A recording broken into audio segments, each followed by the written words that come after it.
जय हिंद बच्चों। कल हम लोग टेंस का पार्ट फर्स्ट किए थे, जिसमें मैंने आप लोगों को टेंस के इंट्रोडक्शन, उसके हेल्पिंग वर्ब और वर्ब फॉर्म्स के बारे में बताया था।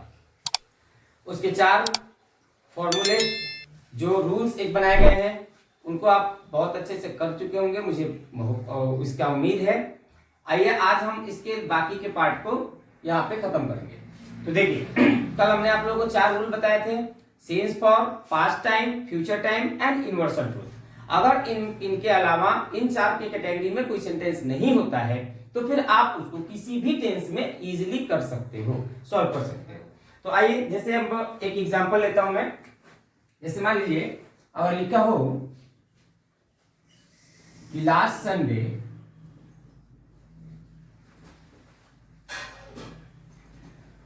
आई, ब्रैकेट में ले लिया हमने, गो टू डैडी। इस सेंटेंस को बनाना है। तो देखो, बहुत इजीली इसको समझिए।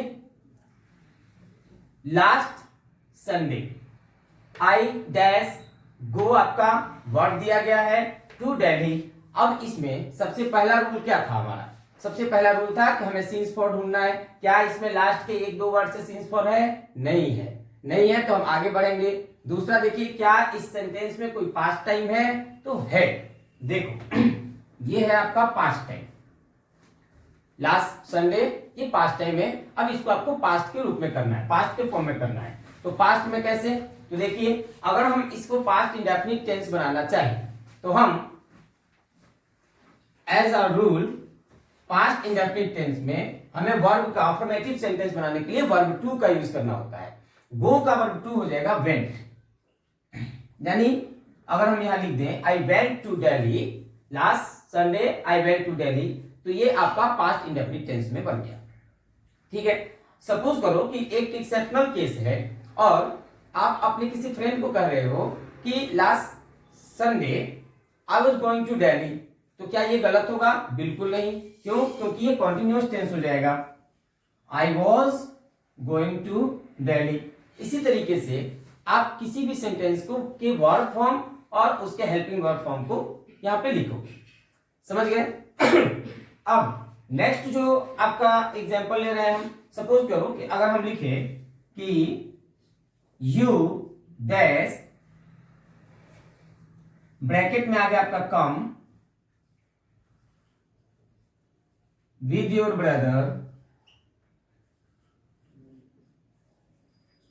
टुमारो।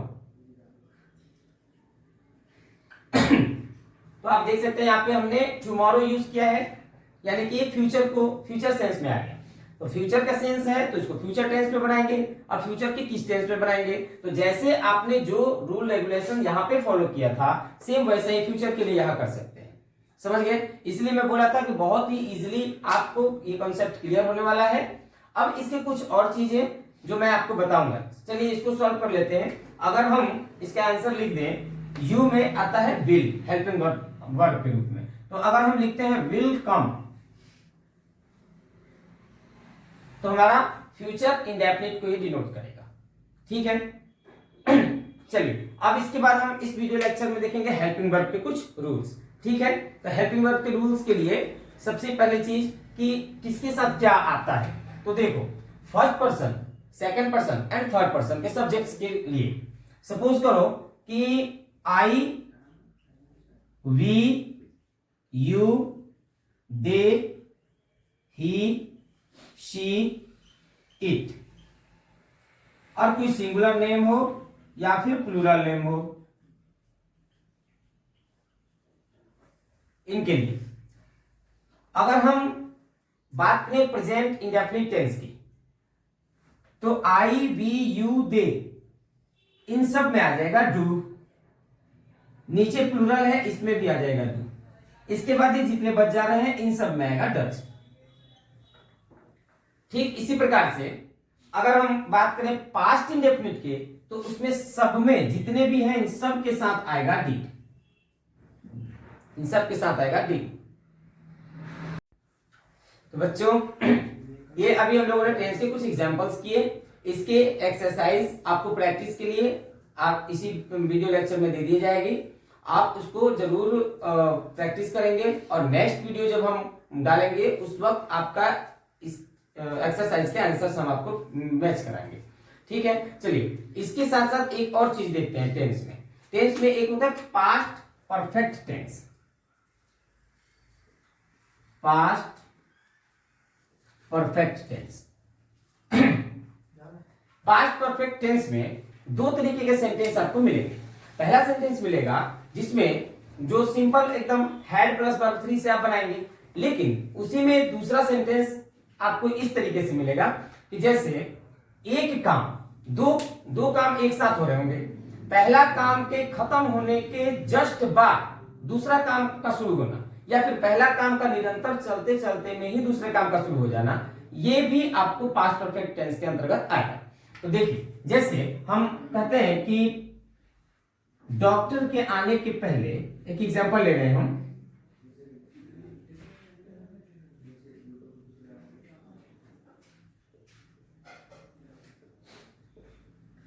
रोगी मर चुका था। रोगी मर चुका था, ये आपका आपके पास्ट परफेक्ट टेंस के का एक सेंटेंस है। अब आप इसको ध्यान से देखिए, इसमें दो काम हो रहे हैं, एक आपको डॉक्टर के आना, डॉक्टर का आना, और दूसरा रोगी का मर जाना, ये दो काम। अब इसको कैसे सॉल्व करोगे? तो देखो, इसको ट्रांसलेट करने के लिए सीधा सिंपल वे में मैं आपको बता रहा हूं कि जो काम पहले हुआ है, ठीक है, जो काम पहले हुआ है उसको हैड प्लस वर्ब 3 यानी कि पास्ट परफेक्ट टेंस के रूल से करना, और जो काम बाद में हुआ है उसे पास्ट इंडेफिनिट टेंस के यानी कि वर्ब के सेकंड फॉर्म लगा के करना है।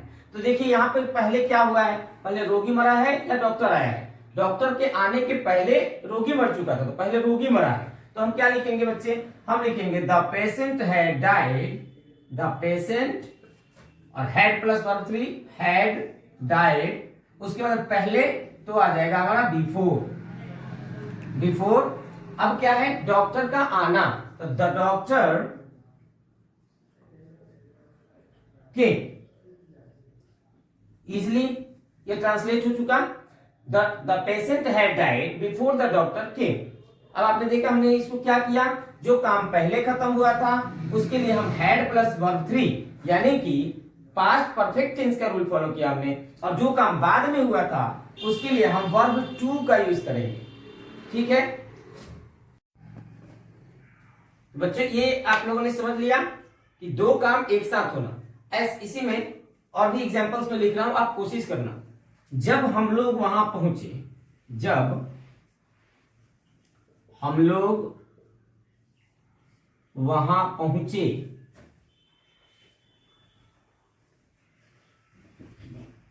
तो दावत खत्म हो चुकी थी।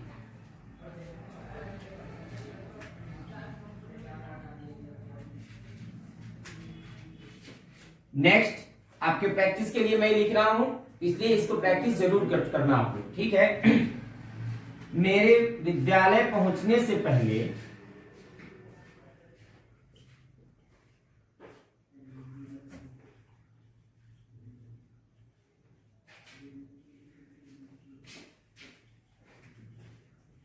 घंटी बज चुकी थी।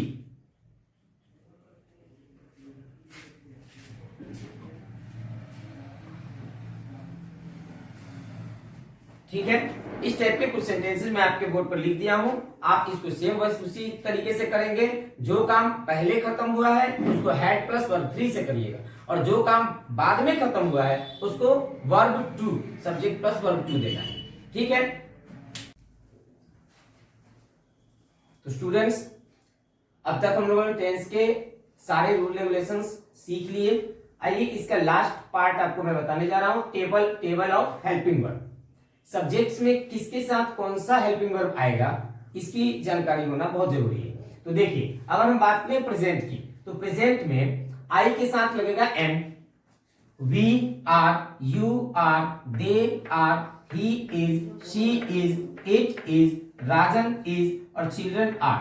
अगर कोई सिंगुलर नेम हो तो इज, और प्लूरल नेम हो तो उसमें आर का यूज करेंगे।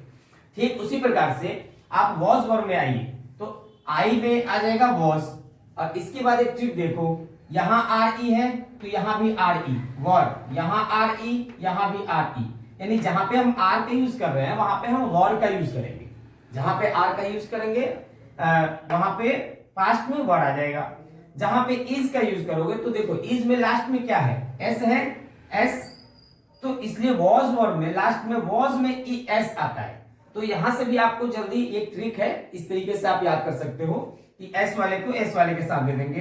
ठीक इसी प्रकार से हैज में भी देखो एस है, ठीक है, पास्ट तो सबके साथ है, और फिर डू डज में भी देखो यहाँ पे जहां पे हमने ही सी इट और राजन के साथ एस वाला ये, एस वाला ये, एस वाला ये, और यहां भी डू डज में भी एस वाला ये। समझ गए? ये इतना अगर कर लेंगे तो उसके बाद तो आपको क्लियर है। अब देखिए वॉज वर्ब में आप ये देख लिए, अब देखिए हैज है, आई वी यू दे और प्लूरल, इनके साथ हम लगाएंगे हैड, लेकिन ही सी इट और राजन यानी सिंगुलर इसके साथ आएगा हैज। फिर हैड, अब देखिए पास्ट में हैड सभी सबके साथ हैड ही आएगा, यहाँ पे सिंगल है ये। डू डज में भी देखिए जहां पे डू आ गया हमारा आई वी यू दे के साथ और प्लूरल के साथ, लेकिन चूंकि एस वाले हम एक साथ रख रहे हैं तो डज में एस होता है, इसलिए ही सी इट और राजन में आ गया डज। ठीक है, जिस प्रकार से हैड पास्ट फॉर्म होता है सभी सब्जेक्ट्स के लिए, उसी प्रकार से डिड पास्ट फॉर्म होता है सभी सब्जेक्ट्स के लिए। समझ गए? Hope you understand very well about this topic.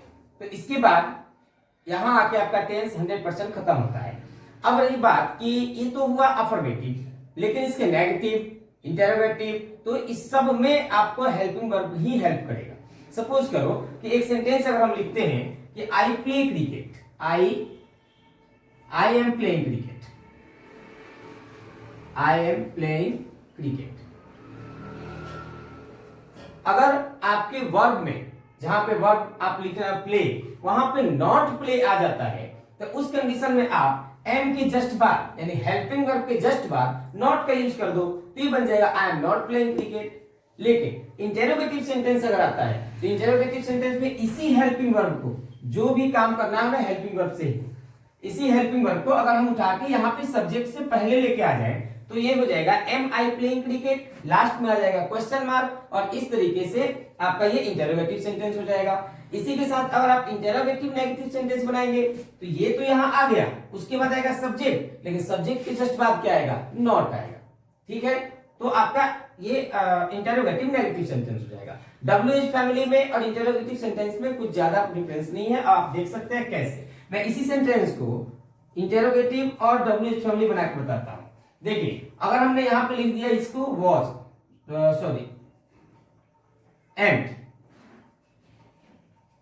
M I playing cricket, ये हो गया आपका इंटेरोगेटिव। यहां जस्ट अगर नॉट डाल दे हम तो am I not playing cricket, ये हो गया इंटेरोगेटिव नेगेटिव, यहां से इंटेरोगेटिव यहां से नेगेटिव। अब बात आती है WH फैमिली की, extra interrogative sentence with WH family. तो WH फैमिली में कब, व्हाई, क्यों, हाउ, कैसे, WH से क्वेश्चन वर्ड शुरू होने वाले जो भी वर्ड आएंगे वो सिर्फ यहां आ जाएंगे और कुछ भी नहीं करना आपको, बाकी सब सेम चलेगा। ठीक है, जैसे अगर यहां पे आ जाए कि मैं क्रिकेट कैसे नहीं खेलता हूं, तो कैसे आपका WH फैमिली से हो गया, मैं क्रिकेट कैसे नहीं खेलता हूं, चाहे क्यों नहीं खेलता हूं, तो यहां पे क्या करोगे आप लगा दिए यहां पे how am I not playing cricket.